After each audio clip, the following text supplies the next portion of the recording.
नमस्कार, शाम के 7 बज गए हैं। शंखनाद में आप सभी का स्वागत है। आपके साथ मैं नेहा भट्ट। समाजवादी पार्टी के कद्दावर नेता आजम खान बुरे फंस गए हैं। जी हां, पहले से ही अलग अलग केसों में अदालत के चक्कर काट रहे आजम खान को हेट स्पीच के मामले में 3 साल की सजा सुनाई गई है। इस सजा के साथ ही यह तय हो गया है कि उनका विधायक पद भी जाना तय है।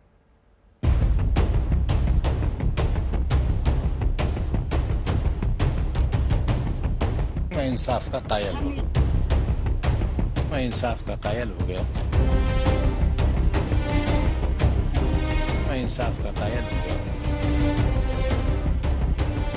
अपने बयानों से अक्सर सुर्खियों में रहने वाले समाजवादी पार्टी के कद्दावर नेता और रामपुर से विधायक आजम खान को हेट स्पीच केस में 3 साल की सजा सुनाई गई है।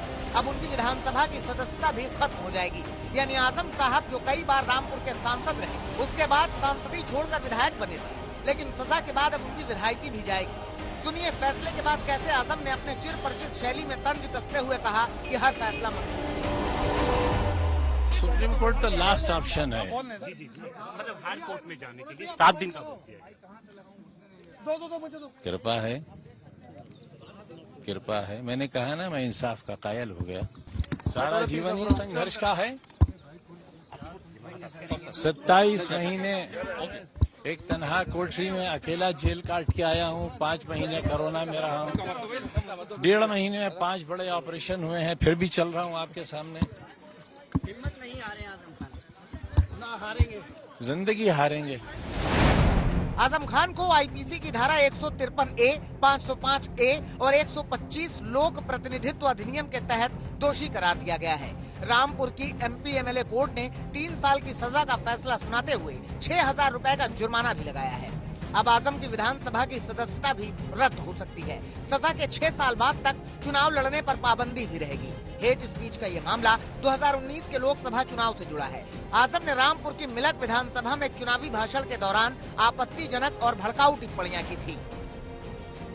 एफआईआर 7 अप्रैल 2019 को ही दर्ज की गई थी और लगातार 2 साल से इस पूरे मामले पर सुनवाई जारी थी।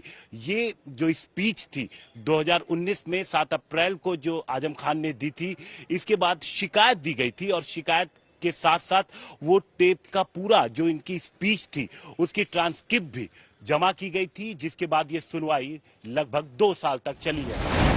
आजम के खिलाफ कई सालों से लड़ाई लड़ने वाले बीजेपी नेता आकाश सक्सेना ने सजा के ऐलान के बाद खुशी जताई और कहा कि एक बार फिर आजम का अहंकार चूर चूर हो गया।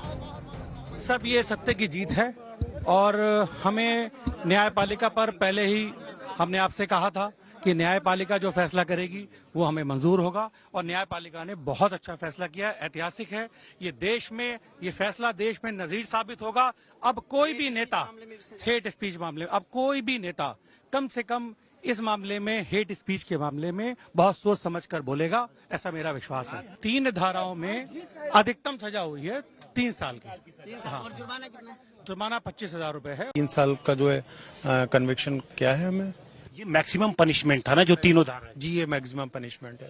तो ये बताएं कि क्या इसके बाद जो कि कहा जाता है कि 2 साल से अगर 1 दिन की भी सजा ज्यादा हुई तो विधायकी खतरे में पड़ जाती है, इस मामले में हम क्या कहें? अभी तो हम अपील लड़ेंगे, उसके बाद में देखते हैं क्या होता है। अपील करने का क्या कोई समय निर्धारित किया गया है कोर्ट की तरफ? हाँ, उन्होंने 7 दिन का टाइम दिया है हमें। जो मैक्सिमम पनिशमेंट हुआ उस पर आप क्या कहेंगे? उस ऑर्डर को हम चैलेंज करेंगे। हम इनोसेंट हैं, आज भी हम कह रहे हैं, हमें फॉल्स इम्प्लीकेट कराया जाए। हम उस ऑर्डर को चैलेंज करेंगे। इस बीच आरजेडी सांसद मनोज झा ने एक ट्वीट करके फैसले को हिंदू मुस्लिम रंग देने की कोशिश की। उन्होंने लिखा, हेट स्पीच में सजा भी होती है क्या? अब तक तो रवायत यही रही है कि हेट स्पीच की श्रृंखलाएं परोस परोस कर लोग ओहदेदार होते रहे हैं। विलियम शेक्सपियर साहब से माफी के साथ नाम का बड़ा फर्क पड़ता है जी। जय हिंद। कुल मिलाकर आजम की सजा पर विक्टिम कार्ड वाली सियासत शुरू हो गई है, जो फिलहाल थमती नहीं दिख रही। रामपुर की जिला अदालत ने समाजवादी पार्टी के कद्दावर नेता और रामपुर के विधायक आजम खान को हेट स्पीच के मामले में 3 साल की सजा सुनाई है। शिकायतकर्ता जहां इस फैसले को नजीर बता रहे हैं, वहीं आजम खान के वकील का कहना है कि वो इनोसेंट हैं, इसलिए वो हायर कोर्ट में जाएंगे। कैमरामैन मनीष झा और आमिर के साथ हिमांशु मिश्रा, रामपुर आज तक।